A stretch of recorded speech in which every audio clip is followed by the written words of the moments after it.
Bem-vindos novamente. Vamos falar hoje sobre um assunto muito interessante que é a aviação elétrica. Há cerca de 10 anos, já no aeromodelismo, começou, digamos assim, uma grande movimentação em relação a termos então aviões ora tracionados por metanol, os motores Glow, ou então por motores a gasolina, aviões transformados, tendo feito upgrades para que eles voassem com motores elétricos. Alguns achavam que era uma febre, que era uma coisa de momento, que isso não iria durar muito. Eu também tinha esta impressão, mas estávamos enganados. A aviação a nível de aeromodelismo, hoje, eu acredito que represente em torno de 40% do somatório total dos aviões existentes no mercado. E o mais interessante é que, à medida que as tecnologias a nível de baterias, de motores, speed control, todo o sistema eletroeletrônico necessário para fazer um avião voar barateie, mais interessante fica. Há pessoas que não gostam, que são os mais conservadores, preferem os aviões com motores Glow, motores gasolina, em função do barulho, em função até do cheiro. As explicações são várias. Mas há aqueles que são adeptos dos aviões elétricos, em função de que não fazem sujeira, manutenção mais fácil, etc. e tal. Mas e a aviação full, como está? Nos últimos meses, eu particularmente tenho observado o número crescente de protótipos de aviões full, então entendemos como aviões grandes que voam pessoas, elétricos. Há pouco tempo, há poucas semanas, surgiu aí um avião agrícola, já protótipo, pronto, em voo, voando, totalmente elétrico. Há projetos em desenvolvimento no intuito de criar-se aviões que transportem vários passageiros, também elétricos. Muitos perguntam, será que isto vai vingar? Será que vai dar certo? Eu não tenho a menor dúvida que vai. E os motivos são dois.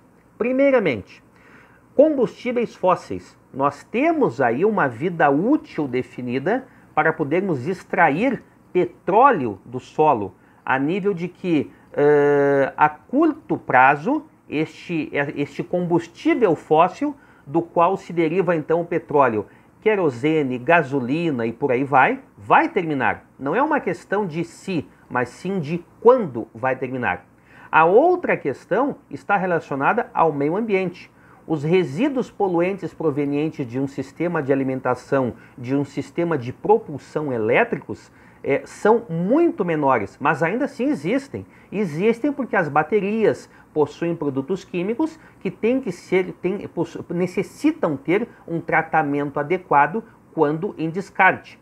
Não podemos esquecer também que o uso da energia elétrica não é mágico. Esta energia tem que vir de alguma fonte. E se ela for fóssil, que ainda há muito através da queima de carvão, ela já não é tão ecologicamente correta assim. Mas quando começar cada vez mais a termos painéis de energia fotovoltaicos e também energia eólica, aí o sistema começa a ficar muito eficiente e bom para todos.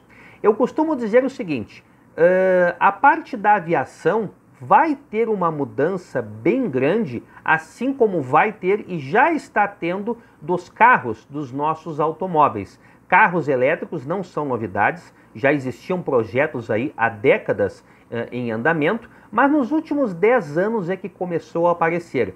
Para quem não sabe, o Toyota Prius, que é um carro híbrido, ou seja, ele trabalha em parte com motor a combustão interna e em parte elétrico, ele não é só elétrico puramente. O Prius da Toyota é um carro novo para o Brasil, mas o projeto, o veículo em si, já existe há mais de 20 anos. Qual é a mudança, qual é o impacto que vai gerar na economia os veículos automotores movidos a energia elétrica? Menos combustível, menos empregos então, infelizmente, né? Porque postos de gasolina, a rede, a logística necessária para que o combustível chegue até os postos de gasolina irá diminuir muito. Mão de obra. Um carro, um veículo automotor com componentes mecânicos possuem centenas de peças as quais muitas delas possuem desgaste e que requerem uma manutenção periódica. Os motores elétricos não.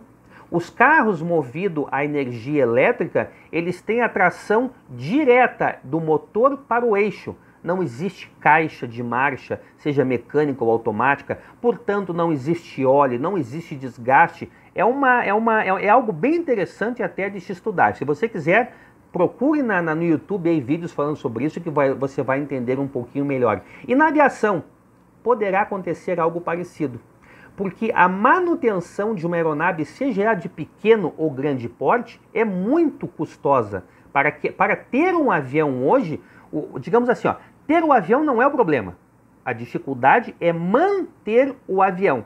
Para você ter uma ideia, um avião Tupi da Embraer, um dos aviões muito utilizados aí em escolas de aviação para quem inicia o curso PPA, Piloto Privado Avião, ele custa em torno aí hoje de 70 mil dólares, 290, 300 mil reais. Você pode achar caro, mas se você for comparar que uma caminhonete top de linha custa 260 mil reais, uma caminhonete diesel, não é tão caro assim.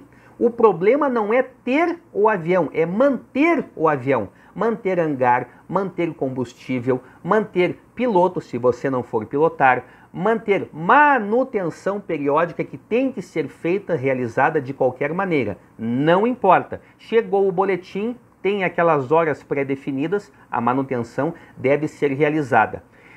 Na aviação elétrica, isto também vai diminuir, porque os componentes de desgaste serão menores. E vai haver um certo equilíbrio, porque assim, algumas coisas que às vezes eu escuto comentar, o peso dos aviões irão diminuir porque não teremos mais combustível por sob as asas. Por exemplo, um jato 737-300 carrega algumas toneladas de combustível para fazer aí voos de 4, 5 horas.